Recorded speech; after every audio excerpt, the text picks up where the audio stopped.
Watch the. Is he still in the league? All right, we're here at the Dilworth Neighborhood Grill. This is Talking About Sports. We're a three-man crew today with Reggie Walker and William Wilson, the North Carolina military veterans. I'm trying to think of all the titles I could bestow upon you. North Carolina Military Veterans Hall of Fame charter member. Is that correct? Mm-hmm. All right, great.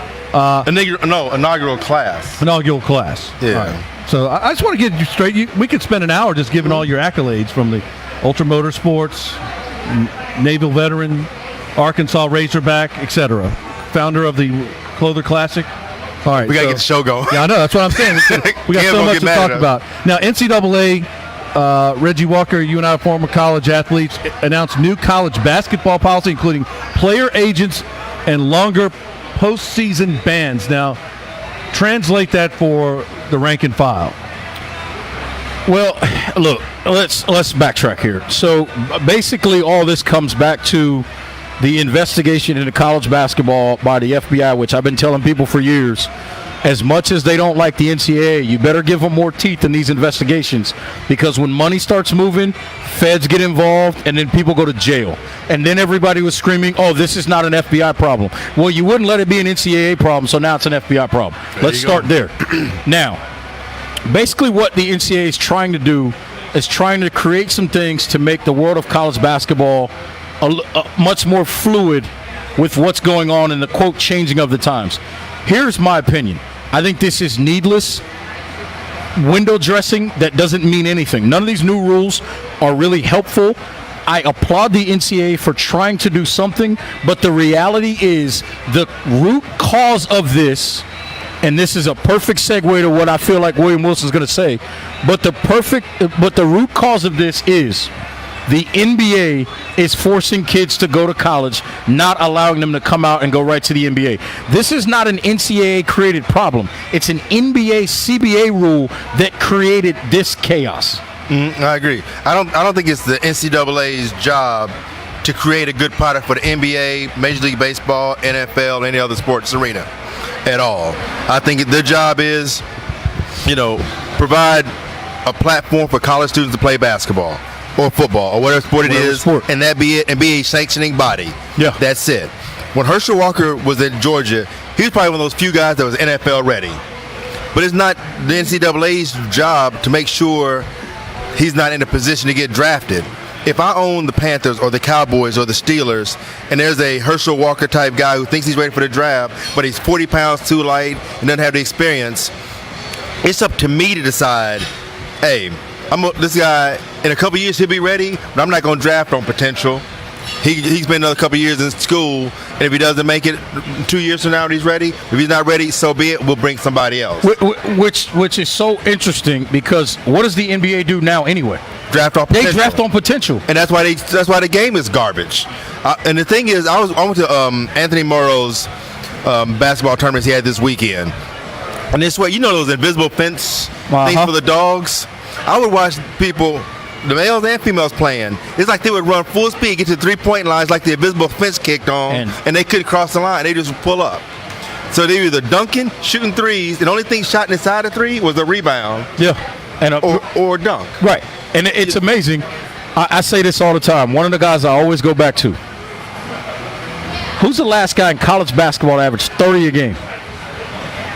Glenn Big Dog Robinson. And he was good. Wow. He didn't shoot threes, and he didn't dunk on a whole lot of people. But between 12 and 17 yes, feet, sir, automatic. Yeah, that might as well be a layup. He averaged 30 a game his last year, went to the NBA, and this was before the rookie wage scale, and they were talking about giving him $100 million at the time. In the 90s. Straight out of, mid-90s, for a guy that didn't dunk and didn't shoot threes. No. Yeah. That tells you how efficient he was scoring the basketball. Yeah. Well, look at Patrick Ewing when Patrick Ewing was in the Knicks. You knew from the rim to 15 feet, Patrick Ewing was a threat. Yes, sir. Now these guys, from the rim to about 5 feet, they're a threat.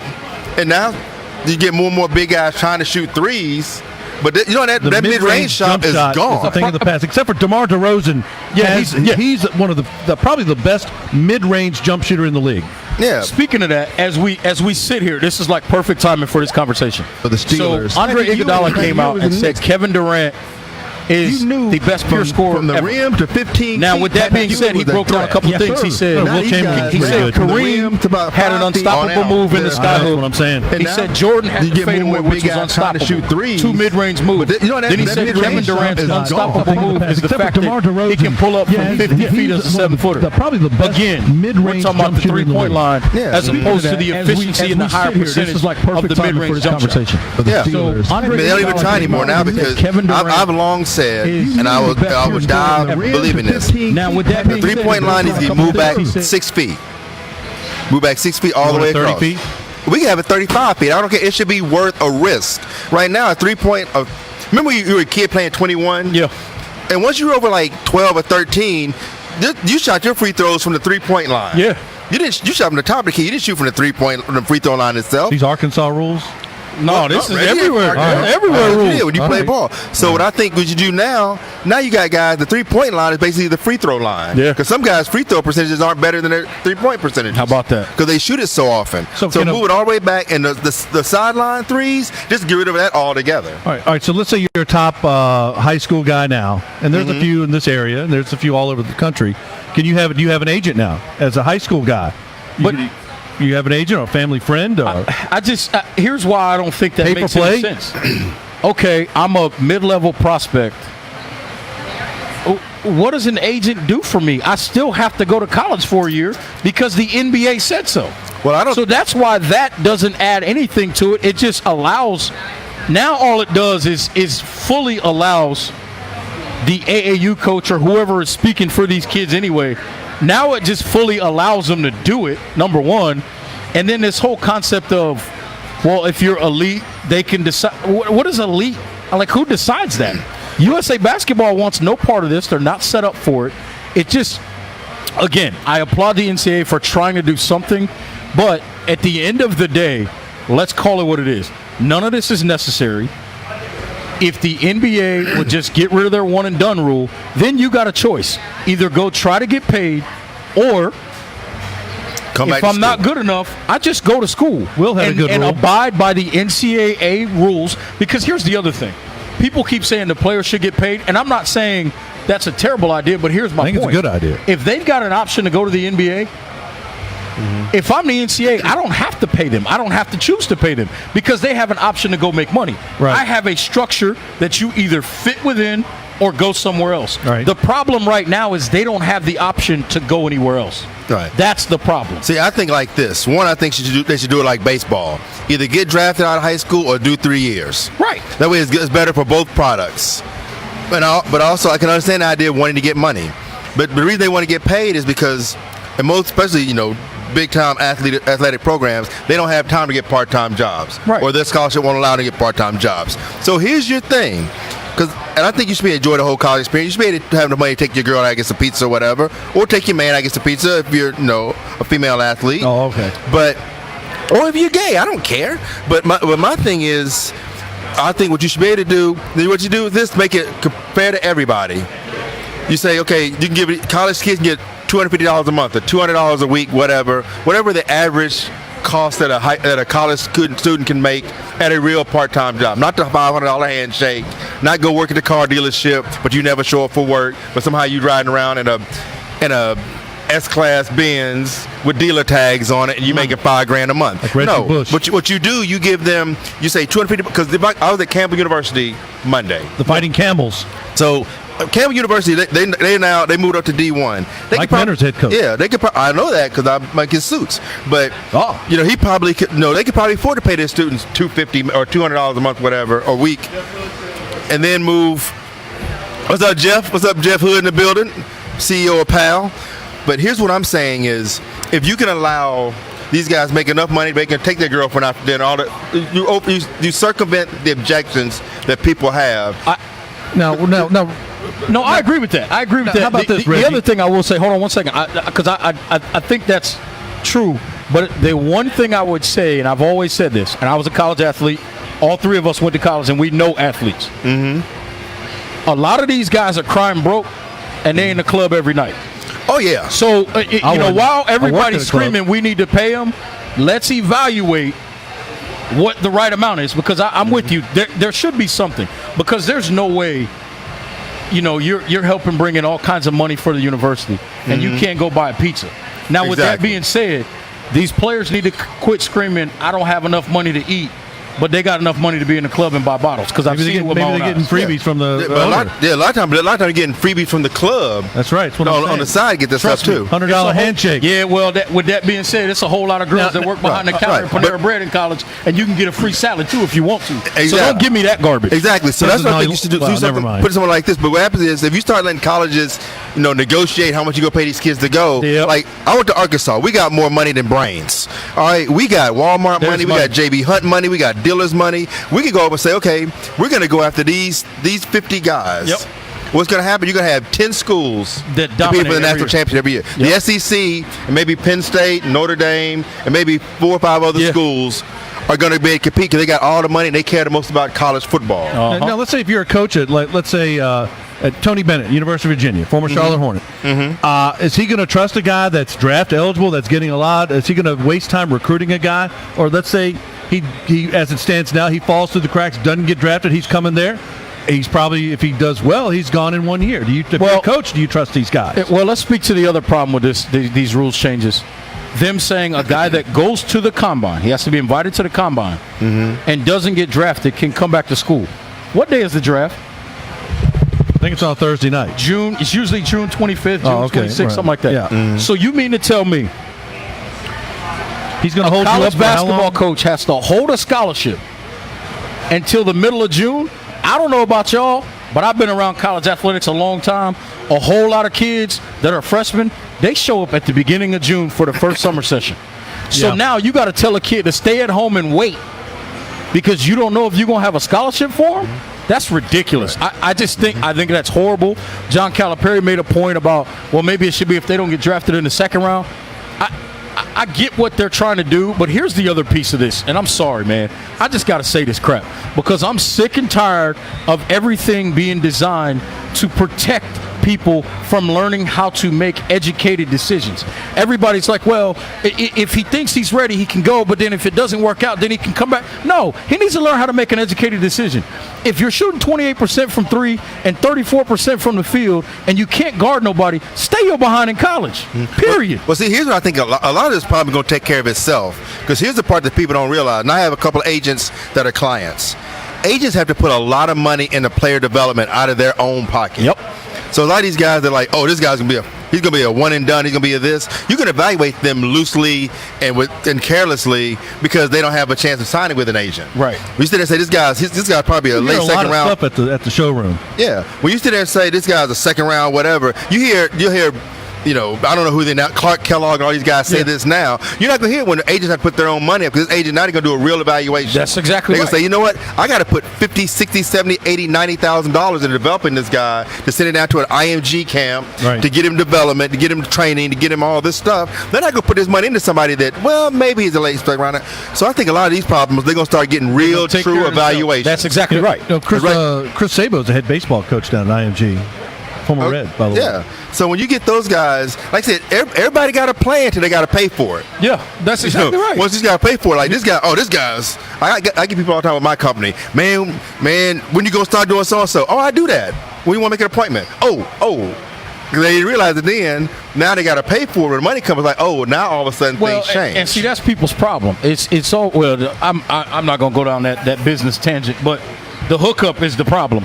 But anyway, no, I that's the whole thing is when you're sitting there and you're a fledgling player in college basketball or on the way to college basketball, 2-star recruit, 3-star, whatever. What agent's really going to sign you and start putting money in you? Exactly, right? that's what I'm saying. It's not going to happen. Yeah, the problem's going to take care of itself. That's a great segment. We're in the books, but I didn't know Mike Minner is one of your clients. That's great. I love Mike Minner. Mike's been working with me since he was with the Panthers. I love Mike. He's former head coach at First Assembly, went to Liberty. Now he's doing a great job out of Campbell. He was at JCSU for a year, too. Don't forget John C. Smith. He was there that's for right. a year. I think the world of Mike Minner and doing a great job at Campbell. The Fighting Camels in Bowie's Creek, North Carolina. And by the way, do you guys know, as we go to break, that the Saints and Rams are going to have male cheerleaders in the NFL? Wow, I almost care. No, I don't. I was a gas.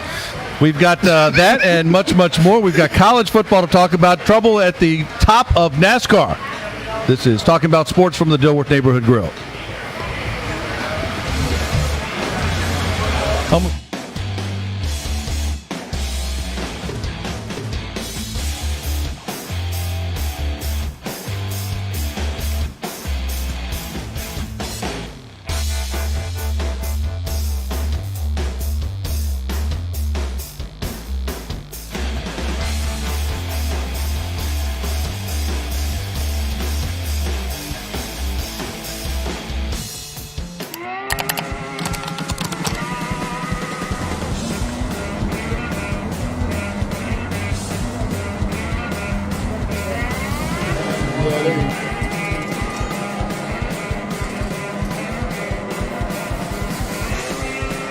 Vashti Hurt here with ADSN, and we are at Panthers Fan Fest.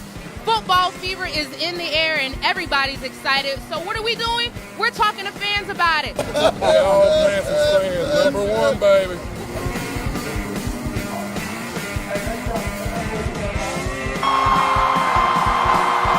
Let's talk some Panthers. What are you guys expecting from Cam Newton, this revamped offense? We got a new offensive coordinator. Talk to me about it.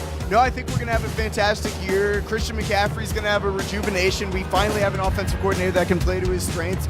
Mike Shula was a little conservative for his liking, and I think Cam's going to be able to take that next step forward. We getting everything this year. I want to see McCaffrey show out. I want Cam to just come out throwing straight. Keep tearing numbers up all day. That's what I'm ready to see. So the Panthers are going to the Super Bowl this year? Yeah, you betcha. Who are you guys' favorite players? TD. Christian McCaffrey and Cam Newton. We're gonna have to go with Greg Olsen. Greg Olsen, he's the man. Mr. Reliable. Absolutely.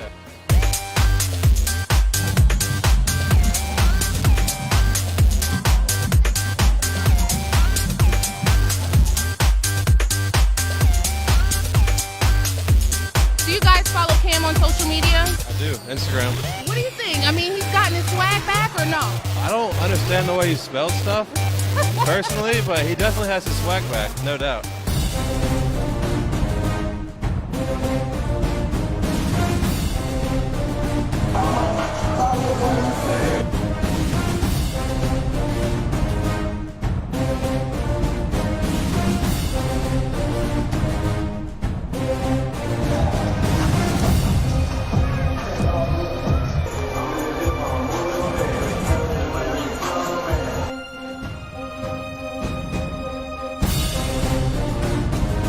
I really do appreciate the change of scenery. I mean, it really was. It was really cool to have all the fans. I mean, I really do thank them for coming out and, supporting us and getting the energy. I mean, it was a good practice, and they brought a lot of energy. The players responded very well, so I was very excited about it. Thought the quarterbacks had a really good day. As a group, collectively, I thought Cam was really sharp. So I was really excited about that.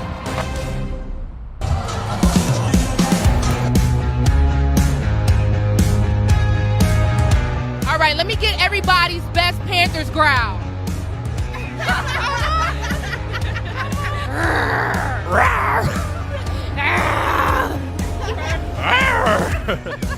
All right, you guys can make up the lack of Panthers gear by giving me your best Panthers growl. Sounded more like a bark, but we're gonna roll with it, okay? Give me your best one.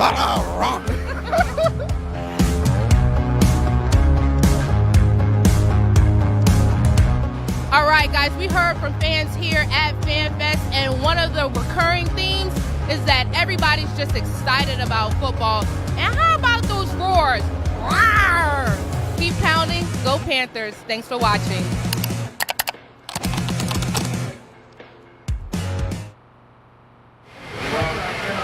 But for the next 6 months, we got football. All right, welcome back to Talking About Sports with Reggie Walker, William Wilson, and great job by Vashti Hurt of the Carolina Blitz. She always does a tremendous job. I see her around at the ACC basketball tournament, Duke, North Carolina, Carolina Panthers. I see her at Carolina Blitz. Is a tremendous website if you want to get the latest information updated many times a day. So great website and a great sports personality anchoring that. Now, one thing that Vashti has been letting me know about is the injuries on the Carolina Panthers offensive line. Now, we saw, who was it, Darrell Williams? Darrell Williams, yep. Who was the starting tackle for Carolina, right tackle, one of the highest graded on Pro Football Focus. It reminded me to get the Carolina Panthers quarterback on Pro Football Focus for you, Will. That's in your wheelhouse. Now, he gets hurt, so Taylor Moton, last year's second-round pick who'd been working at left guard, now has to move to right tackle, so that opens the door for Emini Silotolu, nephew of King Haku of the WWF, by the way, a very bad man. Now he gets hurt. So Tyler Larson, we hear, signs a 2-year deal yesterday, who backed up Ryan Khalil last year at center, but saw some time at guard for Trey Turner last year. The speculation is William Wilson, he moves over to the left guard spot, but still, two of your top 7 linemen are down. So now you're looking at practice squad, the waiver wire, and the street.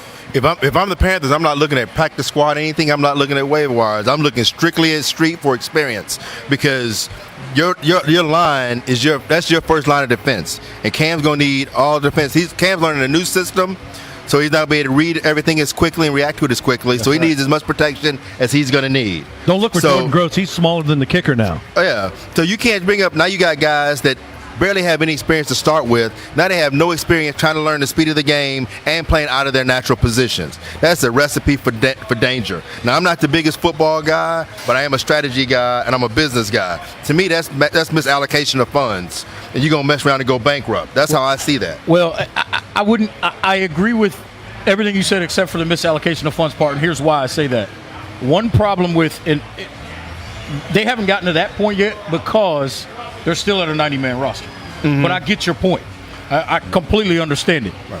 What they're going to have to figure out, they're going to have to do one of two things. A, they better hope to goodness, because with 90 guys, you got more than 8 offensive linemen in camp. Probably had 12 or 13.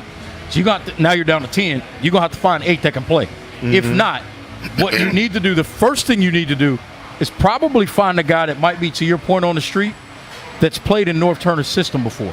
Mm-hmm. That's important, because if you bring a guy in this late into camp who hasn't been through your offseason program and your installation, they're behind the bell curve to begin with. So you got to find somebody that's got some familiarity with North Turner or somebody similar. How about a guy who's been there and done that? How about Richie Incognito? Anybody want any part of him?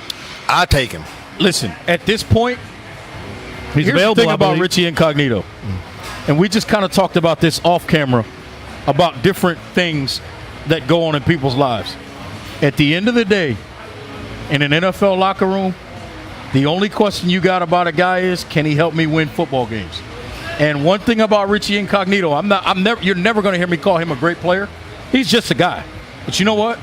He's good enough to play in this league, and he's better probably than some of the young guys that they have that aren't ready to play yet. Mm-hmm. So if Richie Incognito can help you win football games, that's something you might want to evaluate bringing him in. Mm-hmm. Because at the end of the day, you got a $100 million quarterback, and the backup behind him, that ain't Derek Anderson. Mm-hmm. And as much as people might have maligned Derek Anderson. Where's Derek Anderson? As much as people might have maligned Derek Anderson, he's better than the alternative right now. Yeah. And so at the end of the day, you better keep your $100 million man, Cam Newton, upright. And the best way to do that is make sure you got 5 capable players in front of him that can protect him so you can win football games. See, Kevin, to answer your Richie Incognito question, if I'm a GM, yeah, I'm gonna always have either Richie Incognito or Richie Incognito type player on my staff. Now, you want somebody you can kind of have a little more control over, but I want him because the intimidation can be your 12th man. Yeah, no one is afraid of any Carolina Panthers offensive linemen because they're nice guys. That's no dig to them, but Richie Incognito's that dirty in the trenches, that dirty, gritty, grimy, that guy that you just know you're not gonna cheap shot him. You just know you play some with Richie Incognito. You cheap shot somebody else, Incognito is going to come up. Yeah, he's got next you. Play. Exactly. If you try to hit Cam late, which everybody always complains, they hit Cam late. You hit Cam late. Richie Incognito, he's blocking gonna have a problem with it. Yeah, Richie gonna take a suspension to protect his quarterback. So for all the stuff that Richie does, all this crazy stuff, Richie says, "Not in my house." Now you gonna respect my line. Cam Newton was names brought up. According to Pro Football Talk or Pro Football Focus, he's the 17th ranked quarterback in the NFL. I just can't agree with that. Now, 3 and 4 are in the NFC South, and they're not named Cam. They're Drew Brees and Matt Ryan. Okay. But William, you're not high on Cam Newton. I think Reggie and I are, but Marcus Mariota, Alex Smith, Kirk Cousins, Derek Carr, Dak Prescott, Jimmy Garoppolo, Matthew Stafford, Carson Wentz are all ahead of him, and so is Andrew Luck, who hadn't played in I don't even know how long. Well, all these guys ahead of Cam Newton, I don't know about that. I think sometimes we try to figure out which remedial school reader has the best spelling bee player. That's what I think a lot of times we are. They're so hungry to try to make the next guy the elite quarterback. Or get clicks. Yeah, and all this kind of stuff. They're trying to, all this sensationalism. No, I don't think Cam is a great quarterback. There's not a dig on Cam. It's not his fault. He's better than Dak Prescott. I don't think he's a better quarterback than Dak Prescott. I think he's a better athlete than Dak Prescott. I think Cam's a better athlete than most players in the NFL of any position. But Cam's been able. But Cam's never had to play pure quarterback until he got to the NFL. He was just bigger, stronger, faster, better athlete than everybody. Look at Cam's highlight reel in Oregon and when he was at Auburn. When he threw a pass, his receivers were 20 yards open because he was such a threat to run. You had to stack the box. Up. So Cam never had to learn how to play a pure pocket quarterback type position. Now, I disagree with you. Reggie disagrees with you. But you know who agrees with you? Kelvin Benjamin agrees with you. Because apparently Kelvin Benjamin, who I think Carolina plays Buffalo tonight, they play each other. Kelvin may not even be on the field. Maybe. Are they going to go out back after the game and settle it up, man up? Or they go what? No. I mean, those guys. There are a lot of disparaging. A lot of people agree, Kelvin Benjamin and you, and y'all are not the only people that say Cam is not the complete quarterback that he's portrayed to be. But I think even William Wilson, whether anybody, it could be somebody that thinks Cam Newton is the worst quarterback in football. Nobody is going to agree with Kelvin Benjamin saying he would have been better with anybody else. No, not anybody. Listen, no, not at all. Did he not see what his second quarterback in Buffalo, Peterman, did in one half last year? That guy was a Kelvin jabroni. Benjamin thinks that's a better option than Cam That's Newton. ridiculous. He must be out of his. Well, he must have bumped his head. Yeah, I think you can't say that. Almost made me curse. I think what Cam lacks in quarterback skill, he makes up for somewhat in athleticism. But you got to be able to play. At some point, Cam's not going to be able to be the running quarterback. At some point, Cam, to protect his body, has to start making business decisions. I did see something earlier this week that listed some completion percentages. I was about to touch on that. I was going to touch on that. Cam Newton at 58.2 is actually ahead of some guys that are Hall of Famers, and he's right there with John Elway. But only one season above 60% as a completion percentage. I don't think you can win a Super Bowl or be competitive in the playoffs every year by throwing sub 60%. No, you can't. Not the way the game is now. Because now, with that being said, some of those names are long retired.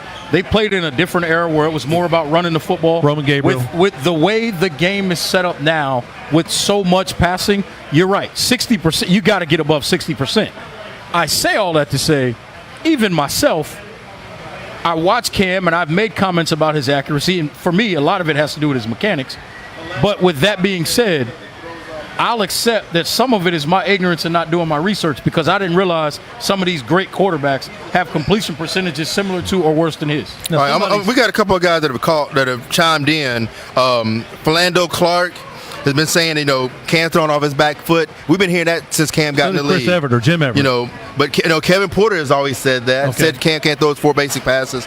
I'm not here to bash Cam. And Jeff said Cam's not a pocket passer. Start trying to make him one. Here's what's going to make Cam a pocket passer. Norvell Turner.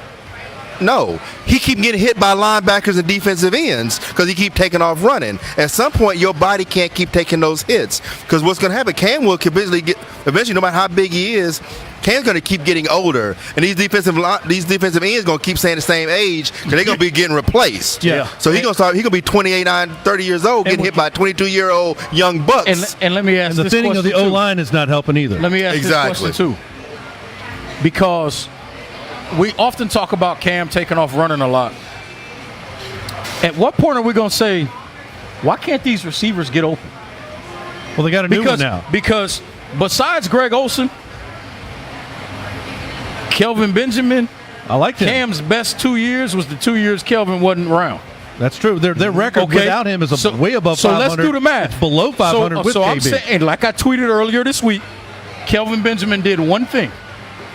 He's going to have everybody looking at his box score.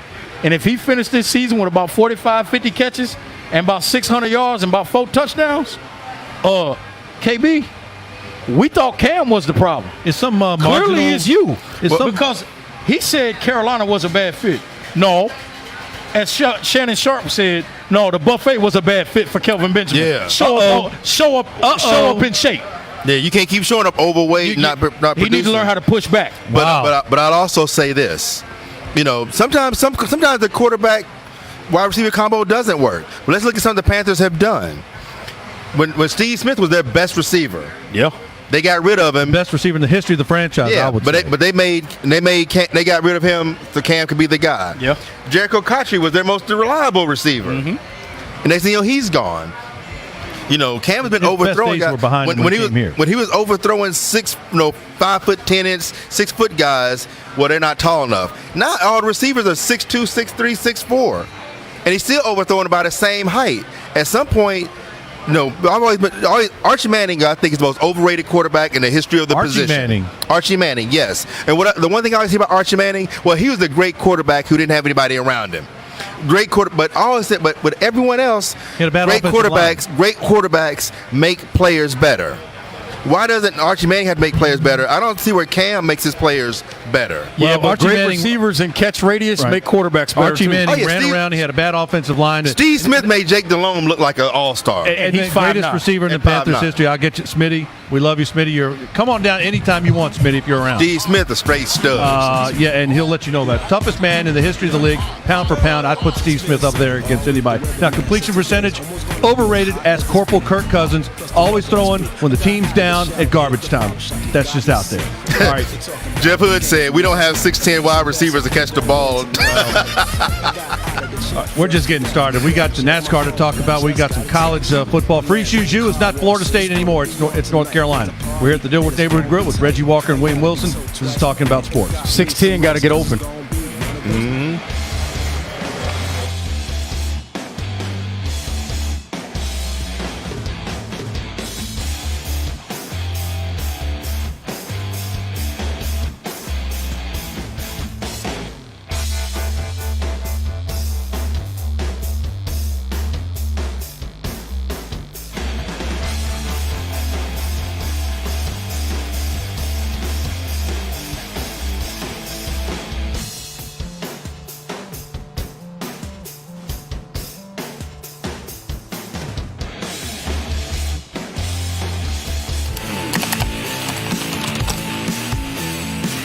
Panthers training camp continues here in Spartanburg, and I am joined with, let's say, 1,000 of my best friends, all here ready to cheer on the Panthers as season approaches in just a few short weeks.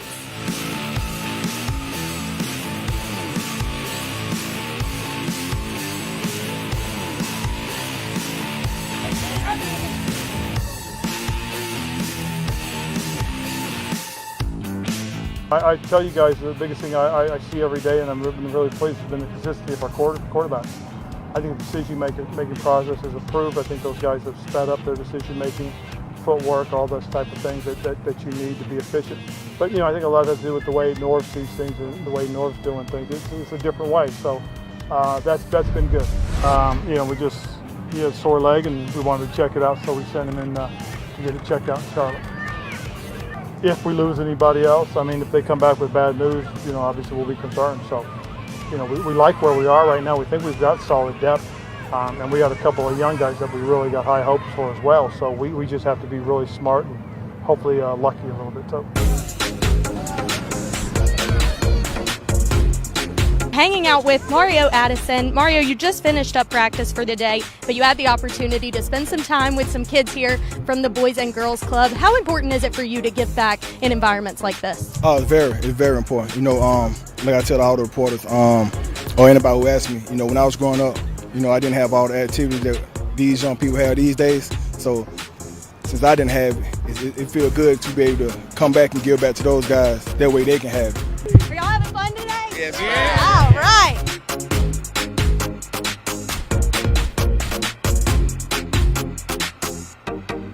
Another great day here at training camp with all the Panthers faithful getting excited for football, and I've joined in too. I'm excited. For all of us here at ADSN, I'm Taylor Davis.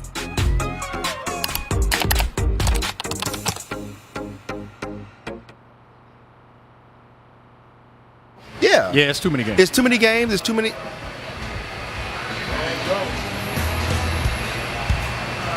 All right, welcome back to Talking About Sports. Great job, Taylor Davis down at training camp. And thank you to Mario Addison for giving us some one-on-one time. And Mario, please remember me during the season for some one-on-one time with SiriusXM NFL Radio and SB Nation Radio. We want to make sure we can help you out here. Now, we won't thank Kevin Tolbert for that late cue that we're back on the air. All right, no, we won't call that out right now. By the way, your guy, former Dallas Cowboy offensive coordinator, a very good job doing that and a horrible job coaching the Washington Redskins, Norvell Turner. You can't make filet mignon out of hamburger meat. But Norvell Some guys Turner are coordinators. says he's calling the plays from the press box instead of the sideline as an offensive coordinator. Now, Cam Newton, say what you want. I think Norvell Turner, bad head coach, but great offensive coordinator. If you're not going to be a good quarterback and Norvell Turner is your coordinator, then there's something wrong with you. If Norv can't make – it's just like with Dale Jr. in NASCAR. When he went to Hendricks, if you can't win at Hendricks, it's time to let it go. They haven't been doing much until this week, by the way. But that's a whole different thing. We'll get to that later in the show. But they also won 7 championships. And if you're a quarterback that can't produce under Norv Turner, then it's on you. That's what I'm saying. Because literally, you got one of the best offensive coordinators that ever played a position. To ever hold that position. He knows the game. He can make you a Hall of Famer. He will make you a winner. If you can't perform under him, it's on you at that point. You can no longer excuses. Here's the operative question: who's the quarterback coach for the Carolina Panthers? Wasn't it? Is it Ken It was Dorsey? Ken Dorsey. Okay. And I'm not sure Is it Norvell's son? It might be. And see, here's why I say that. It doesn't matter that the play calls are coming from upstairs. It's probably better, in my opinion, because they can see the entire field. Mm-hmm. They know what throws may have been there that the quarterback didn't see or that weren't called, but that there's a series of plays they can come back to knowing there's certain throws that will be open. The key is that voice on the sideline for Cam when he comes off the field to help him understand what teams are trying to do to him and where he can improve from a micro standpoint, just at the quarterback position, whether it's mechanics and footwork, whether it's getting in and out of the huddle faster, whether it's making the checks faster, whatever that may be. The coordinator being on the field versus upstairs doesn't mean – I've been on teams for years. I've been on teams with the coordinator upstairs and position coaches downstairs and vice versa. It doesn't make any difference to me as long as the team has a plan and they do it the right way. Mm-hmm. The key to me is having the right voice when the quarterback, particularly in this case, when the quarterback comes off the field. You want somebody that can communicate with him and really get a clear understanding of what he's seeing and what he may feel his issues are versus what's coming from upstairs. You got to have that middleman. All right, Reggie, now how about your position? Let's see your take on the DB battle. Is it Dante Jackson from LSU? Is that he's a second-round pick? Second-round pick. Everybody likes him. He's real fast. Now, I think Kevon Seymour was the guy who finished as the starter last year. I like Kevon Seymour. I think you can't go wrong with either. Seymour or Dante Jackson are going to be one's going to be the outside, one's going to be the slot or nickel. What do you think about that DB battle for the starting corner? If it's me, opposite Bradbury. If it's me, I'd go with the experience. I wouldn't have a problem starting Kevon Seymour because the thing about Jackson is he becomes a chess piece. Because you got to remember, you still got Captain Munnerlyn as well, right? Cap. So your guy Corn Elder. Corn Elder he's got to work his way up and get more time on the field. But what that does, you put experience on the field and let the young guy. You put the young guy in a vacuum right now, and let him master something before he goes on to the next thing. There's a reason why, and I'll say it this way: if he was a lockdown one side, give me that side of the field corner, he'd have been a first-round pick. He wouldn't, which means he's not quite ready for that. Now, I'm not saying he can't be that, but you put him in a spot to where he's got certain things he's got to understand, concepts, and he knows he's going in certain situations. You feed him that way. He's a second-round pick. You got the kid locked up for a few years. It's not like it's a one-year contract and you're trying to get everything out of him. Take your time. Let him learn. If Seymour's playing well enough to start, then let him start. Now, if Jackson is 10 miles ahead of him, then you played a better player at the end of the day. But if Seymour's playing better right now and Jackson can be used in package situations and give him more opportunity, because the other thing that does, think about this. If you bring him in third down situations, 3 receiver sets, and then he comes off for a couple of plays, guess who he's coming off and going to talk to? Hopefully the coordinator. Not or the only DB Richard coach. Rodgers, the defensive back coach, but Captain Munnerlin's over there too. Right. He can get coached even more. What if now as the DB coach Now, if or the he's good coordinator, enough, it's different. Are they going to maybe find a spot if you want to bid your best 4 DBs, or if it's a nickel 5, dime 6, maybe 7 if the other team goes 5 wide? I mean, does it maybe a Captain Munnerlin? Can he maybe doing so well at either slot, or maybe move him to free safety some, depending on the look? Well, here's the thing. Here's what I'll say, and I don't want to speak for Captain Munnerlin. I don't watch him in practice every day. There's only certain guys, Charles Woodson, Rod Woodson did it, that can go from playing corner and move to safety. Not a whole lot of guys can do that. There's different angles and range and all those types of things. If you've got guys that are good enough to do that, whether it's Captain Munnerlin or Kevon Seymour or Dante, whoever, if you got guys good enough to do it, by all means you do it if they're better than the safeties you got. All right. But that's a different animal. I'm not sure right now we can evaluate how good. I think, to me, I'm very hesitant to say how good any of these guys are. That's right. Because to evaluate how good your DBs are is really kind of dependent upon how good the quarterback they're defending against. And your D line Right. getting pressure on the other guys. So I'm just thinking, we're not talking about the most accurate passer out there right now as far as accuracy these guys are defending against. I would withhold, at least me personally, I would withhold my reservation until I see him play against a top-tier quarterback with passing accuracy to see how well they can. Is it A.J. McCarron or Josh Allen? They're both going to play, but I mean, I don't know who's going to start. I think it's A.J. McCarron's going to get the start. Josh Allen's going to get a lot of looks so far. Here's the thing. I said it, and I'll continue to say it. I'm not saying you shouldn't watch, but don't get too up or too down about anything you see in a preseason game. Mm-hmm. Watch it because it's football and it's entertaining. Now, one thing, but just because somebody throws 3 touchdowns in the first quarter does not mean he's going to be a Pro Bowler. All right. Calm down. Now, one guy that has an impact on the DBs is, in addition to the defensive line, is the linebackers. Thomas Davis, one of them. I think he has a 4-game suspension. Reggie, he says he may come back or will come back for an extra year because he's not going to go out like this. I think that the more Thomas Davis you get, the better you are. Will, you know Thomas Davis, great community guy. Yeah. I'd like to see Thomas at least this year and maybe next year. Thomas Davis embodies everything right about football.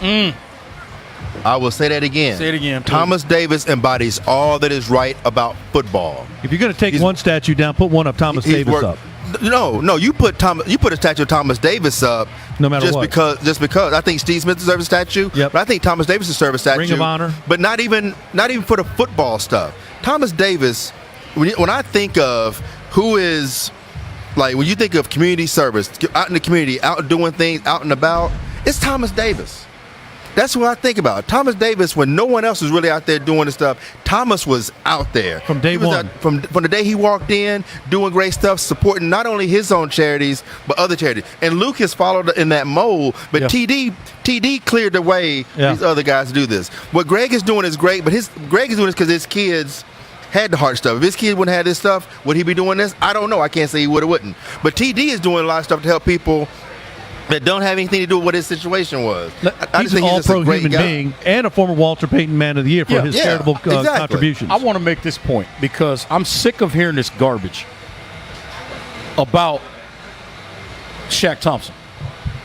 And here's what I mean.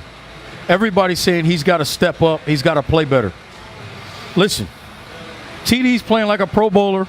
Luke Kuechly's playing like a Pro Bowler. Has been, yep. It's only so many tackles that can go around. Yeah. So the only way you're going to see increased, quote, production from the younger guy is moving the other guy out. Exactly. I look at it like this. For those complaining about Shaq Thompson, how about you just keep praising Thomas Davis for how well he's playing? When you bring in an extra DB, don't you have to pull generally a linebacker out? Now, who's coming out? I'm going to keep Thomas Davis and Kuechly in. Well, I'm not arguing that, but my point in saying that is somebody got to come off the field when you lose a linebacker. Yeah, one of them has to come off the field. So people are acting like Shaq Thompson's the problem. If they were taking Thomas Davis off the field, what would people be saying? Oh, TD must be over the hill. Be happy TD's not over the hill and he's still productive. That's because you got rag readers, and that's what people I call. They don't know what they're talking about. So stop that nonsense. Yeah, I call them rag readers. They read all the headlines and they go, well, this guy got this guy, whatever. Jadeveon Clowney, when he was at South Carolina, his last year, they were like, oh, he's dropped a step. He fell off a step. He this. No, he wasn't. Jadeveon Clowney was such a factor. J.J. Watt's been hurt all year. Can I finish my sentence, please? All right. Because we're not dating, so you can't finish my sentences. But when Jadeveon Clowney was so dope that they would double team him, like he said. But a lot of times they play this went the other way. If you're a defensive end on the right-hand side and all the players are going to the left, Jadeveon can't get to you. That's how much of a force he was. A lot of times with Deion Sanders, you just didn't throw at Deion. Deion had solidified who he was. He was so dope. Deion was like, remember that poster they had? Yep. 75% of the earth is covered by water. Deion just covers the other 25%. Yep. When Deion was on this side, you didn't throw at Deion because Deion had showed you who he was. You knew better. So I just think what you got, Thomas Davis and Luke, they're still performing like to what you said. They're performing at the highest caliber. They're playing at a Pro Bowl level then. If it ain't broke, don't fix it. You got enough problems already. Let Shaq take this time. But the beautiful thing is he's not playing poorly. Yeah, he's playing well. He's just behind two great players. Yeah. Right. And the beautiful thing is fans are silly, fans are stupid, fans are fickle. Fans follow whatever's going to go along with them. The good thing is the people making in the football offices, the front office people, they're not listening to fans. They're going to listen to this guy who works at third shift at Lowe's that's telling you, hey, Shaq needs to step up. He's going, shut up. You don't know football. Get back on your forklift and move those boxes. All right, before we go to a break, just real quick, I'm making a comment before the break, Kev. I'm saying, well, he's telling me to go. He'll be all right. Thomas Davis, Pro Football Hall of Fame. By the way, Roman Gabriel, vote Roman Gabriel for Pro Football Hall of Fame. Pro Football Hall of Fame, Thomas Davis, yes or no? Talk to me when his career's over. I never do that when a guy's still playing. I don't like doing it. And with that being said, let me make a point to your point. You mentioned Clowney. Now, this is not a fair question for a lot of people, but I asked the world, do they know who was on the other side of that defensive line with Clowney at South Carolina? I have no idea. Devin Taylor was drafted in the NFL. He played the other defensive end. And Melvin Ingram has made a Pro Bowl with the San Diego Chargers. So don't act like there was nobody there with him. Other guys can make plays too. But at the same time, certain guys just get attention. That's just how it goes. That doesn't mean Shaq can't play. And that gets on my last nerve when people act like because they can't push this guy out or that guy out, that this guy's bad. No, they don't even play the same position. Thomas Davis is listed as the weak side linebacker in this defense. Luke is listed as the Mike, which is the middle. And the Sam linebacker, strong linebacker, is listed as Shaq Thompson. Stop it. They don't play the same position. He don't need to leave because that guy's playing better. Get out of here. A lot of guys get the attention. Who'd you have at Arkansas? You had Felix Jones and Darren McFadden. And didn't Peyton Hillis play there? Peyton Hillis was there. I mean, so why didn't they win more? But McFadden, we had Houston Nutt on the sideline. There you go. Mustaine. That's why. All right, well. All right, Panthers was Bills. calling them plays on offense, though. That's what we were playing well then, too. All right, Panthers Bills tonight, but there's trouble in Chapel Hill. There's free shoes there from what I hear, and trouble at the top of NASCAR. We're coming back here at the Dilworth Neighborhood Grill with Talking About Sports. Let's go NASCAR here. That's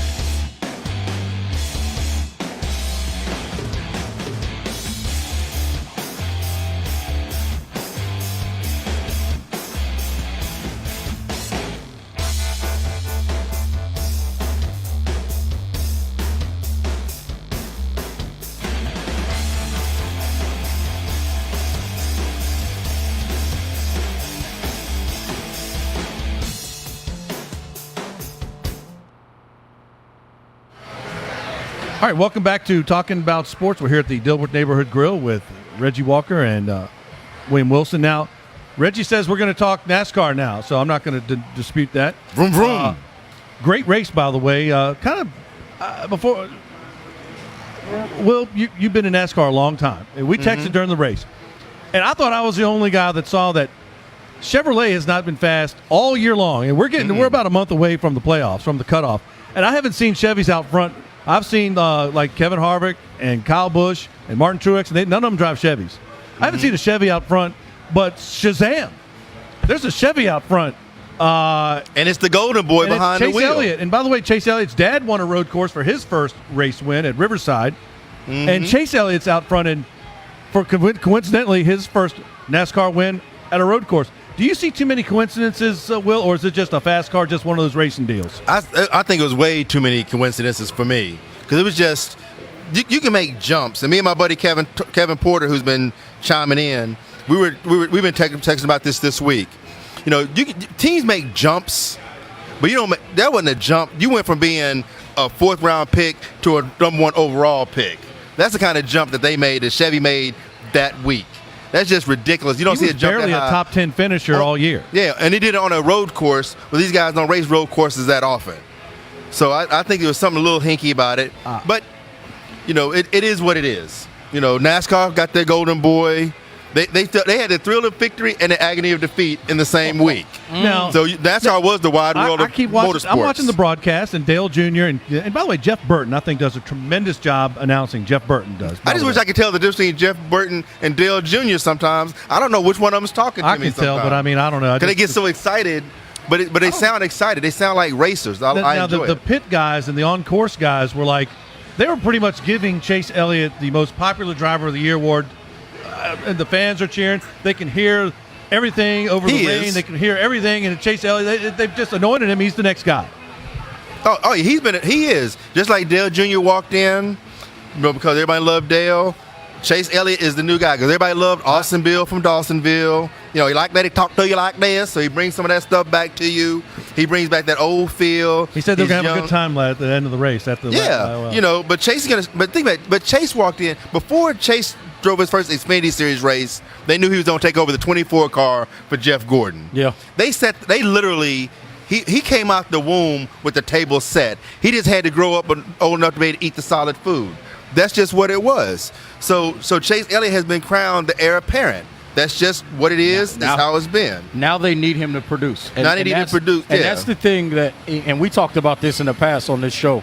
That's the thing that, you know, when you have a sport that's built on certain names and certain stars, as NASCAR was for so long, to be able to turn those stars over is the key element. And to see Chase Elliott get a win, if he's supposed to be one of those guys, is important because they need to keep that momentum going of the next group of stars, as so many guys have kind of stepped away from the sport in the last few years. Yeah, but all they're ratings doing are down, and this helps ratings. That's what I'm saying. And so I don't think it's going to help ratings at all. But how did that car pass? I haven't seen a car that fast since the T-Rex car, Jeff Gordon, that's suddenly in the witness protection program. Hey, you got me. But you also got Eric Jones who's won a race. You got Bubba Wallace has finished second. I like Bubba. You know, there's some guys out there. These young guys are going to win because they're all hopping in the best equipment in the sport. Yeah, of course. They have to. Too long with Eric Jones. So they're going in. They're doing their thing. You know, Kevin Porter saying Elliott actually has 5 top 10 races in Charlotte. Big deal. Chevy had speed last year. This is the first year Chevy hasn't had speed. What's the and then coincidence? they didn't have speed. They didn't have speed until last week. I'm saying connect the dots. Yeah, last week they had speed for the first time all season. Michigan this week. Chevy across the board. Is Chevy going to be there again this week? Are they going to back it up? I don't think so. I think it's a 4-track. I think Keselowski is going to be strong this week. So's Clint Boyer. I think all the Ford guys got Ford and Toyota got speed. They've had speed all year. We'll find out if Chevy got speed or not. Because you had a super speedway race. It's basically Detroit, and it's the manufacturers. It's Ford and Chevy, but Chevy hadn't done much this year. Toyota's been fast. Truex is going to be. It's getting ready to get wild. Yeah, super speedway, baby. Toyota been fast all season. They just don't have high banking, so they got to actually slow down and pass. Now, after the race, so you got to have speed after the turn. race. Will exciting race, got a lot of attention. Chase Elliott gets a lot of publicity for NASCAR. Good publicity. Mm-hmm. They're in there. They're on. Kevin, everyone improves every week. So. That was the Kevin Porter. Okay. Kevin has turned, and Kevin's my best friend. Okay. So I'm not dogging. Kevin's my best friend on the planet. He got to learn how to make better decisions. But Kevin, he probably does. Yeah. He's slumming. He's running for office now. He's slumming. I'm the black vote. Now, after all these accolades, NASCAR's on the lead block of Sports Center that night. Chase Elliott, all these great things. Monday morning comes around. Also in the lead block is not Chase Elliott, but it's Bill France. Brian France. It's Brian France gets arrested for DUI and has a oxycodone or OxyContin in his possession that's not prescribed to him. I guess Brian was so happy that their golden boy won, he had to go celebrate too. I think he blew probably a little too hard. He blew twice the legal limit in the state of New York. Yeah. And he had a prescription pill that was not. I don't know if he was hanging with Jim Irsay or not that night, but Or Jamie Mayfield. Wow, didn't they call and it? by the way, Didn't they call it aggravated DUI? well, I guess that's their term. I didn't know you could aggravate it, but wow. I guess that's when you yell at the police officer or something. I don't know what aggravated DUI No, is. it sounds like he aggravated the machine he had to blow in because it was double the number. Oh, Maybe that's what aggravated means. I don't know. See, I don't drink, so I never think about this. Listen, man, the frustrating and sad part about this is the sport has had some ratings go down. Mm-hmm. They've had some attendance numbers go down. Mm-hmm.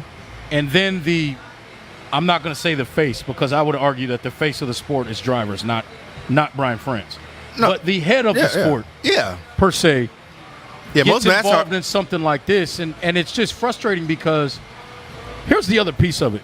You know, it's one thing to be football and all these different sports, right? You're talking about a DUI from a person who promotes driving fast in general. Mm-hmm. That, to me, is even more. It's just something that people are going to be more like wow about. Kyle Busch got in a lot of trouble for driving fast over 120 miles an hour. Kevin Grubb, a guy, Truck Series, Xfinity guy, had some troubles with DUIs. AJ Allmendinger had a Ritalin, and he got suspended. Now, so NASCAR Shane Meal. So we have NASCAR has come down extremely hard on the drivers. I would have assumed Bill France had a driver. Now, speaking of, but Brian France. Now, the problem is NASCAR. Brian France runs NASCAR. That's what I'm saying. so his family owns it, right? There's no one to come down on Brian because he's the top dog. Yeah. He really can kind of do what he wants to do. That's the problem with it. Brian can come. It's like Roger Goodell. Roger Goodell can come down on everybody else, but at least Roger Goodell has to answer to the owners. Brian France doesn't have to answer to anybody. Now, you mentioned a name, Jeremy Mayfield. Mm-hmm. I found something on called the redemption of Jeremy Mayfield. He said he made 4 claims strong. I'll get to two and three. Listening to Dinner with Racers with Jeremy Mayfield, and he told a story about when Dale Earnhardt Sr. told him to save his money because Brian France is going to take over the sport and ruin it. You agree with that or dispute it? I mean, if that's what he said he did, he did. I don't think Brian France ruined it. I think what happened 2009 he said that. But I don't think he's a genius because it's happening. I don't think he kept up with the changing times. I think they built too many tracks, but NASCAR didn't build most of those tracks. Bruton built half those tracks. Built them, yeah. So that's Bruton's money, and Bruton's making his money from it. Right. Now, but NASCAR needs to make some changes, and it's these old school people that want these races to be so long and want to stick with tradition. It's not going to appeal to millennials. Me and Kevin, it's not going to appeal. 600.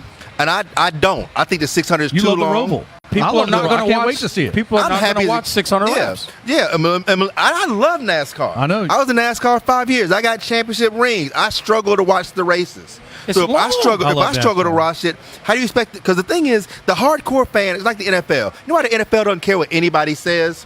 Because you're going to bitch, and then you're going to tune in. That's exactly right. And they know it. They know it. So NASCAR knows their hardcore fans are going to complain, and then they're going to tune in. That's exactly right. What you're trying to do, you're trying to get the outliers. You're trying to get the casual fan. The casual fan is not going to spend 4.5 hours watching guys go round and round. So you think that the trucks on Dirt Eldora and the Roval are things that maybe are going to get the casual fan and the marginal fans, new fans in? I think they're going to get their eyes watching, and they're going to tune in next week and watch 400 miles of Phoenix and go right back to what they were doing. Listen, we're talking about this now, and what is every sport doing? Football, they're trying to speed the game up. Basketball, they're trying to speed the game up. Baseball, they're trying to get length of game down. Everybody's trying to shrink because that's where at least the thought, the prevailing wisdom is the reason why people aren't watching as much is because things take too long. Why would you continue to have 600-lap races? Yeah. It's too long. It's racing, man. I agree. I don't listen. I'm a traditionalist like any of them. I can't stand what's going on in college sports with all this realignment and all that. I'm a traditionalist. All right, people aren't watching 600 laps, man. Before we go to break, claim number 3 is, Brian France out there talking about effective drug policy is kind of like Al Capone talking about effective law enforcement, and that's the way I feel about it. The pot shouldn't be calling the kettle black. You know what I'm saying? And that's what the world needs to hear. That Jeremy Mayfield on SiriusXM's The Late Shift in 2009. Look, here's the thing. There's a lot of demons in NASCAR. There's a lot of stuff that goes on in the garage in NASCAR. Lots of it. The thing with NASCAR, because NASCAR is sponsor-driven, so a lot of stuff can't afford to hit the news because think what happened when they spun out the 15 car, the Napa car. They spun out with Clint Boyd and all those guys. Right. Napa pulled immediately out. All that scandal hit Napa pulled out of NASCAR. They came back a few years later with Chase Elliott. Surprise, surprise. Yep. But they can't afford to have all this kind of danger when it's a PR-driven sport, when the sponsors are such a big part of the sport. All right, now we've got Free Shoes U. North Carolina, the Tar Heels. We got some action up there, plus some college football notes. We're here at the Dilworth Neighborhood Grill. This is Talking About Sports. Where the food at? That's a very good point. Where is it? Should be more for us.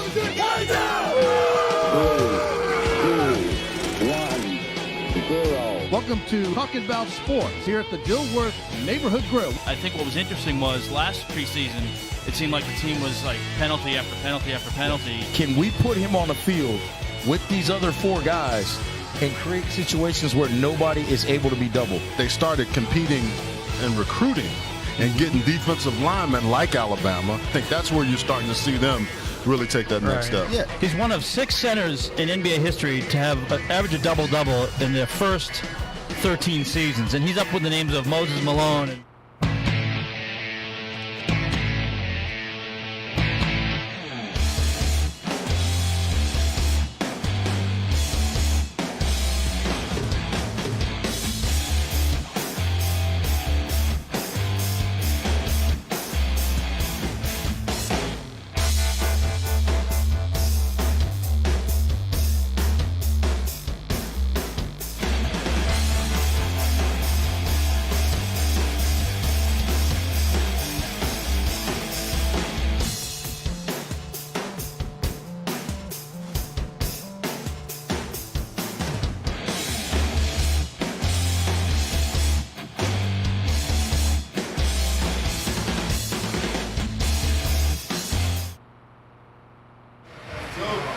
All right, we're back at the Dilworth Neighborhood Grill with William Wilson and Reggie Walker. Now, North Carolina, the Tar Heels, embroiled in some controversy. Again.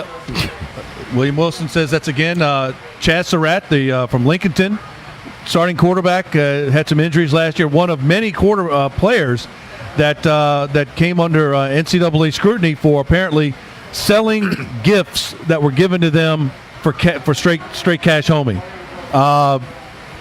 Any problem with guys selling stuff on the side to make a little extra money, or? Yeah. I got an issue with it. All right. Listen, we've been talking about this kind of stuff in collegiate athletics for 15 years, probably longer than that. These kids are old enough to know that is a rule in the NCAA and in the ACC and in North Carolina. I don't want to hear excuses about it's a dumb rule. They should be able to do it. Shut up. They know what the damn rule is, and they shouldn't break it. So sit down for a game and learn not to break the rules. That's just the bottom line. Everybody keeps wanting to pacify these kids and say, well, that's a dumb rule. That's a dumb law. Well, if somebody thinks murder is dumb, are we going to allow that too? No. It's not. It's a rule. Don't do it. Now, I agree with you. It's a rule, so it is pretty cut and dry. Not a whole lot to say about this, but I also think some of it's some dumb rules too. It is dumb. But I do think it's a dumb rule. But I think you got to make the penalties more harsh. Because what happens if you're a great player that does 4 this, games. you're gonna deal with this, then you're gonna go right back and you're gonna still get drafted and all this stuff. Right. So you're not really gonna. If you're a blue chip player, you really don't risk anything. You just got 3 or 4 games. You're not gonna get hurt. You're gonna play less games. Instead of playing 12 or 13 games, you're gonna play 8 or 9, and then you're gonna get drafted and go around about your business. You're gonna be like the guy at Ohio State. I can't remember his name. Terrell Pryor. Went on to the NFL. Yeah, with tattoos. Yeah, exactly. Or AJ Green. for selling the jerseys. These guys know not to do it. The problem is, if the penalty doesn't outweigh the benefit, it's risk reward. Some of these top guys don't need to make the side money because they got agents funneling cash to them. Well, not only. Well, I'm not even going to get into it. I'm not going to start speculating and greed is stuff greed. out there. Greed is greed. But the other piece of it is, to your point, make the punishment more egregious. Yeah, they're going to sit out a game. No. Make them sit out a conference game. Because the first game of the season, we all know for most guys in college football. They're playing what, Belmont Abbey? They're not playing anybody that's really a threat to beat them. Actually, they're playing Cal. So make them sit out. Well, Cal could beat them. But they did make last them year. sit out a game that's going to mean something. So kudos to Larry Fedora for making them sit out this game. Because I remember in the past, we've had coaches say, yeah, he'll be suspended for a game, and it's game 2 because game 1 was a good William game. and Mary. You know what I mean? Make them sit out a key football game. I think you make them sit out half a season. Whoa. And what a bowl game they make. Whoa. Now you're talking. Now that's teeth. Because now you want to take this chance? Is it worth your NFL career? Now you know what? I agree with that because half of them don't play bowl games no more anyway. Now some of these. Now some of the contention is there's so many guys they can't do everyone on the first 4 or maybe some of these games because they're spreading. Different guys are playing suspended for different games. Then you forfeit a game. No, they got 85 scholarships. And now the rule is you can play guys up to 4 games and not burn a red shirt. You got 85 scholarships. If you need to sit 13 guys down, then one of those kids is going to get to play. But think if you got 85 guys on your roster on the scholarship, and you got so many problems, that you can't field a team, you need to make a coaching change. Well, and let's call it what it is. You got some management problems. And Will, I'm gonna add this to your plate though.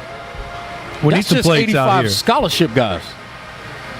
A lot of teams still got another 50 guys that are walk-ons. Oh, yeah, easy. Yeah. But those walk-ons, they can walk right back off. Guys. Yeah, but my point is, if 13 of your scholarship guys screw up and you got to play a walk-on, that's your problem. Yeah, but that's what I'm saying. So if your scholarship guys, because the scholarship guys are the ones got the best chance of seeing some field time. Yeah. If you got so many scholarship guys going, the problem that you're afraid of fielding a team. You got a coach that's not letting everything go by. You have a management issue, you got discipline issues, and you need a whole regime change for your AD down. All right, now I think Elliott came in towards the end of the year when Chad Surratt got hurt last year. I think quarterback-wise, North Carolina should be okay. I think they're a 6-7 win team anyway. I don't know if that's going to take enough heat off Larry Fedora. Now, a guy who does want to play, Jalen Hurts at Alabama, said he didn't hear anything from the coach. And apparently he said that Nick Saban said he didn't even know if he was going to be on the team or whatever. Didn't they say he was going to play? Or was he disrespected? Or Tua Tagovailoa. Who's going to be the starter and who's going to play? And do you blame Nick Saban or Jalen Hurts? Here's what I think's going to happen. First of all, I blame Nick Saban for not talking to that kid. Because anybody – and here's why. Not for anything the kid did or didn't say. When his dad says my son's going to be a free agent, at that moment you need to sit your player down and say, listen, is this something that's legitimate? Are you looking to transfer if you don't win the job? That's a conversation you should have with a kid that's just taking you to 2 national championship games. That's number 1. Number 2, here's my other issue with this whole thing with the starter and who's not. Listen, Nick Saban ain't dumb. He know what he's doing. He's not going to announce Tua as the starter because Jalen would probably transfer if he so chose to do it. He's going to milk it. He's going to play them both. This is where the rule change actually kind of helps Nick Saban here. The new redshirt rule allowing him to play 4 games, you mark my words, Jalen Hurts is going to play in about 3.5 games this year and save a redshirt. In December when he graduates, he's leaving because he's not going to get the starting job. But this is a way for Nick to appease what he wants and keeping the kid if there's an issue with Tua. And on the backside, he doesn't burn the kid's eligibility up. So he is able to go somewhere else as a graduate transfer in December. Well, mark my words. And let's just think about another. Let me look at it from a different perspective. We somehow crown this kid Tua as the heir apparent to everything off of half of football. Nick Saban has seen this guy all season, and this kid walked on the field with no pressure. If he stunk the joint up, no biggie. Right. He had no pressure. There was no expectation. There was no anything. So this guy walks in, and I can't stand Alabama. I'd rather get an enema with barbed wire than pull for Alabama. Oh, my God. But I'm an SEC guy. So when the SEC plays, when Alabama plays a non-SEC team, I'll pull for them. But aside from that, I can't stand you for Alabama. But I respect the greatness that Nick Saban is. He knows how to work the rules to his benefit, and he's winning championships. But so Nick Saban knows Nick Saban sees these guys in conditioning training. He knows how well to play with. He knows everything about these guys. A bunch of guys that work at the mall or work at the bank that watch half of football and want to tell you they're money armchair quarterbacks. They're like, this guy too is gonna be whatever. This guy may come out and stink up the joint the first 6 games. And now he's got he's got pressure on him. And Nick's only a genius because it worked. If it didn't work, we would just say Tua wasn't ready. He was a young guy, and Jalen Hurts isn't good enough. Instead, we're saying some people are saying Jalen Hurts isn't good enough, and Tua's the second coming of Jesus because he came back in the championship game with no pressure. Yeah, but Jalen Hurts, but you're playing in the championship game. Nobody knew who Tua was until the championship game without Jalen Hurts. And while people are talking about the greatness of Nick Saban, he's got all these championships, right? Mm-hmm. Yes, he does. How many undefeated seasons does Nick Saban have at Alabama? I can't think of many. I don't think he has any, does he? One. There's one, yeah. But I think you can be great and not be undefeated. I mean, you probably take 2 losses to be a great coach. I mean, I can't think of many. And like I said, I can't stand Alabama. I don't necessarily like Nick Saban that much. But if he comes available and says I want to go to Arkansas, you'll take him. I'll take him in a heartbeat. Terry Bowden was undefeated at Auburn one year. He didn't win a national title. They were on probation. Yeah, well, so I'll tell you. So I'm all for it. Clear out the coffers, back up the Brinks truck. Bring some of that Walmart money and bring Nick Saban in. Because I'm not a fool. My mom raised ugly kids, not stupid ones. I know I want to see guys win. Hey, listen, at the end of the day, that's what he get paid to do is win. Yeah, Nick Saban don't care what any of us think. Don't care if we like what we're doing. But let's remember something too. The same words they're using for Tua now, they used for Hurst the year before. Yes, they did. Over Blake Barnett and the other kid that transferred. Yeah, Hurst was the second coming of Jesus. But he saw that same thing when they brought in Jimmy Clausen when they brought him into Carolina. Yeah. Who? When the Panthers drafted Jimmy Clausen could have peed on the street and it would have turned to gold. Remember when Brady Quinn came out of Notre Dame? I mean, my goodness. Oh, yeah. All right. He's better than Houston Nutt, is what you're saying. Well, Houston Nutt's not a player. I mean, who? Nick Saban? Nick Saban. Nick Saban's better than both coaches. All right. Final thoughts, Reg, what do you got? Sometimes I come out here and I bloviate over things and I make these comments, but I'm actually going to heed to Lennox Lewis, who made some comments. Very good. I'm glad you pointed this out. Lennox Lewis came out and said that if Anthony Joshua and Deontay Wilder don't fight, at some point, they will regret it for the rest of their lives. Lennox Lewis was the heavyweight champion, undisputed heavyweight champion, fought everybody that came down the line. And he says that's one of the things he will never regret is that he fought everybody and he felt he was the true king. These two guys are both claiming they're the king. If they don't fight each other, then are they really the king? We don't know who would have won. The other piece of it, because I saw Will shake his head, but I'm going here because Will talks a lot about business. For those two guys, from a business standpoint, that is the best possible fight financially they can ever get. To me, that's the reason they need to make that fight. And they need to do it quick. Don't be like Floyd and Manny and wait too long to where it's not as big as it can be. Don't wait too long. Do it as soon as possible because that is the biggest money fight out there right now, aside from the one we're going to see in about 5 weeks when Triple G faces Canelo Alvarez. Now I gotta respectfully disagree with you on one thing. I think Lennox Lewis is definitely speaking from knowledge when saying if you don't fight everybody, because Lennox Lewis waited till Mike Tyson was 137 years old before he finally fought him. Lennox Lewis ran from Tyson for years, and when Tyson was already over the hill, through the bushes, and laying down, he finally decided to fight him. My one defense is Tyson was in prison for 3.5 years. Well, that messed up a lot of fights. I'm sure it did, but Lennox Lewis could have fought him before he went to prison. Now, my final thought, whatever. I'm gonna go to something Kevin Porter brought up about NASCAR, the new ticket rule, or new ticket thing. If the race gets rained out, you can take your ticket to another race.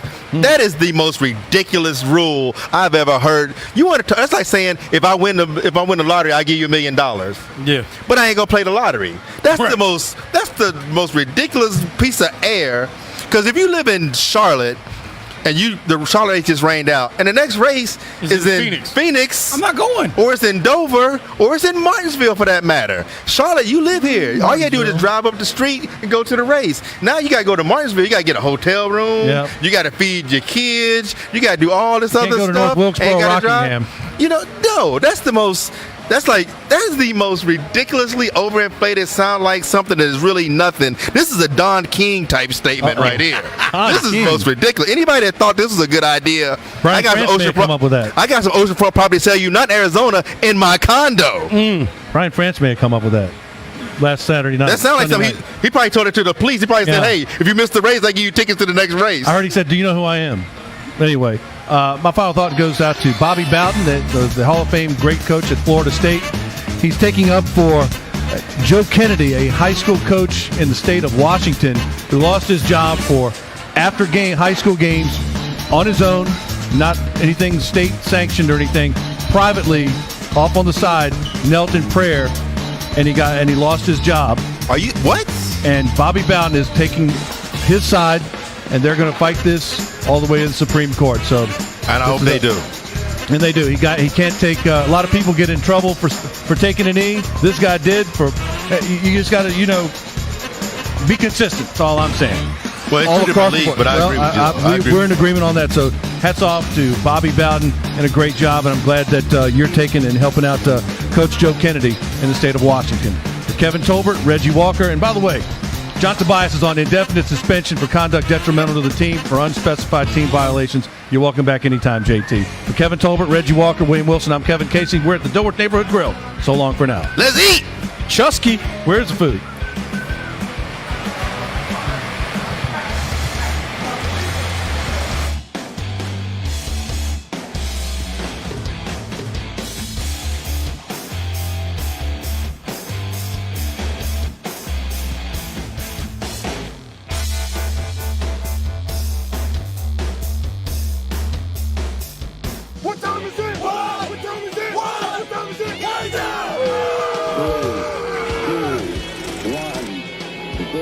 Welcome to Talking About Sports here at the Dilworth Neighborhood Grill. I think what was interesting was last preseason, it seemed like the team was like penalty after penalty after penalty. Can we put him on the field with these other four guys and create situations where nobody is able to be doubled? They started competing and recruiting and getting defensive linemen like Alabama. I think that's where you're starting to see them really take that next step. Yeah. He's one of 6 centers in NBA history to have an average of double-double in their first. What time is it? What time is it? What time is it? Hey now! 1-0. Welcome to Talking About Sports here at the Dilworth Neighborhood Grill. I think what was interesting was last preseason, it seemed like the team was like penalty after penalty after penalty. Can we put him on the field with these other four guys and create situations where nobody is able to be doubled? They started competing and recruiting and getting defensive linemen like Alabama. I think that's where you're starting to see them really take that next step. Yeah. He's one of 6 centers in NBA history to have an average of double-double in their first 13 seasons. And he's up with the names of Moses Malone and Will Chamberlain. There we go. I'll take that. Best drive of the day, man. A lot of these guys that play for the Knights are going to be in the majors someday, and it's exciting to see. No, I kind of don't take what I have for granted, and I've worked for what I've had so far. He's a humble kid, and for a kid to be that good, sometimes I think people overlook his ability. Does anybody know where the NBA draft is being held? Barclays Center. Okay. Yeah, Brooklyn. Why is that? Yeah. So 3 guys know, Kevin. Okay, well, I'm glad. The one everybody's talking about is the guard out of France. Frank Ntilikina. I think they've been sipping too much Chardonnay in Chapel Hill. If you're so tough, put a jersey on.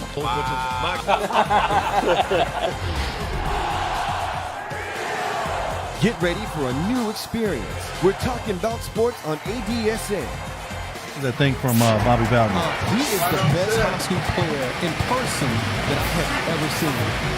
They are not adverse to taking the, quote, necessary shortcuts. Bonus coverage. All right, welcome back to bonus coverage of Talking About Sports as we wait for our food here at the Dilworth Neighborhood Grill with Reggie Walker and William Wilson. And guys, what was it? The linebacker from University of Washington, Reggie? Yeah. So I'm going to butcher this name. He's a Polynesian kid, Ale Keho. Signed with Washington. He's been there, obviously, in the offseason program. Where's he from? He's from Reno, Nevada. And then recently his family and him said that he needs to be closer to home. Okay. Reportedly. Again, I wasn't there. Reportedly, he needed to be closer to home. Again, his home, he at least arrived at Washington from Reno, Nevada. Looks like he's going to Alabama. That's not closer to Reno than Seattle. I don't think that's closer to Reno. In fact, that's further from Reno than Washington is, I think. And here's my issue with this, guys. There's always this discussion about giving these kids options and giving them opportunities to do what's best for them. There's also, to me, an honesty issue here. If what's reported is true.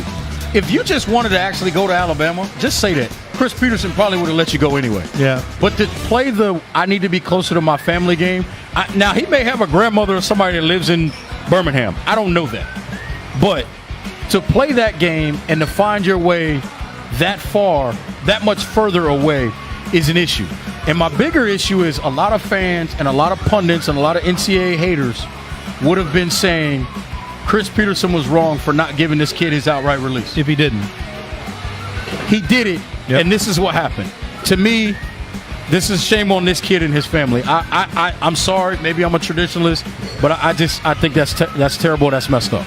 And I think that's a lack of integrity, a lack of character. And I think you need to have some kind of the college equivalent of a non-compete clause.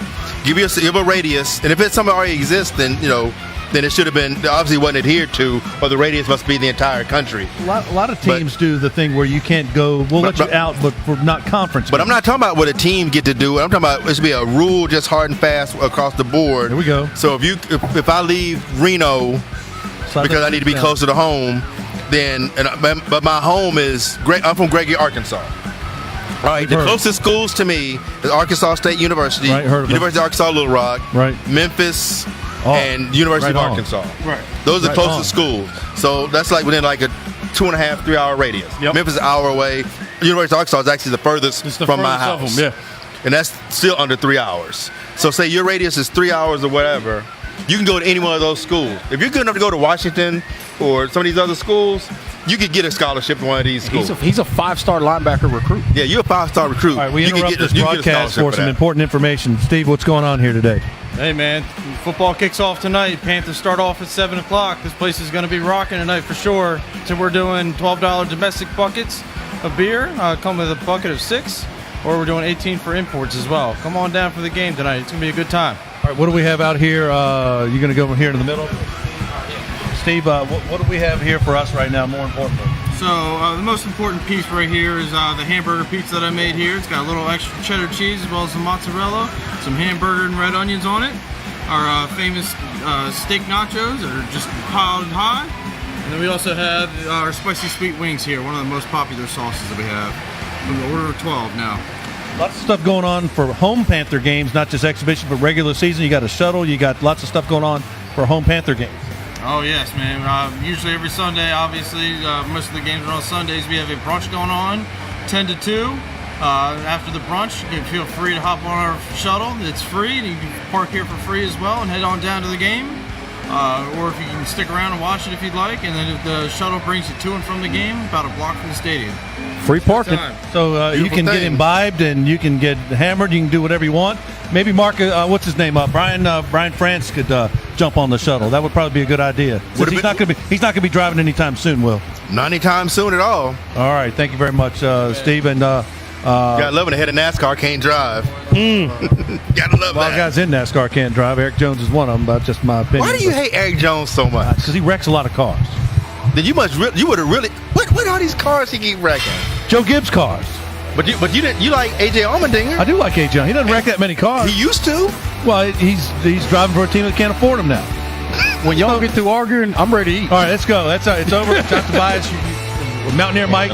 Is he looking for some roadkill He's scouting for roadkill somewhere at Mountaineer Mike. Is that what he's doing? All right. He being a grown man. All right. That's it for overtime. Good night, everybody.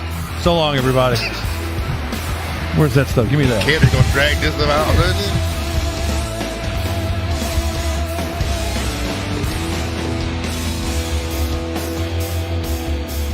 We're going to go a full time now. All I got to say is because football season, this stuff is too good to pass up. There's so many things that have to go right in a no-hitter. A huge game changer. I would have won the Powerball like 6 times. Kevin Casey here, and this is your podcast, Talking About Sports. We're talking about sports on We're talking about sports at ADSN. I don't know how to say that. We're talking about sports in, oh God, I forgot. ADSN. What is it? ADSN.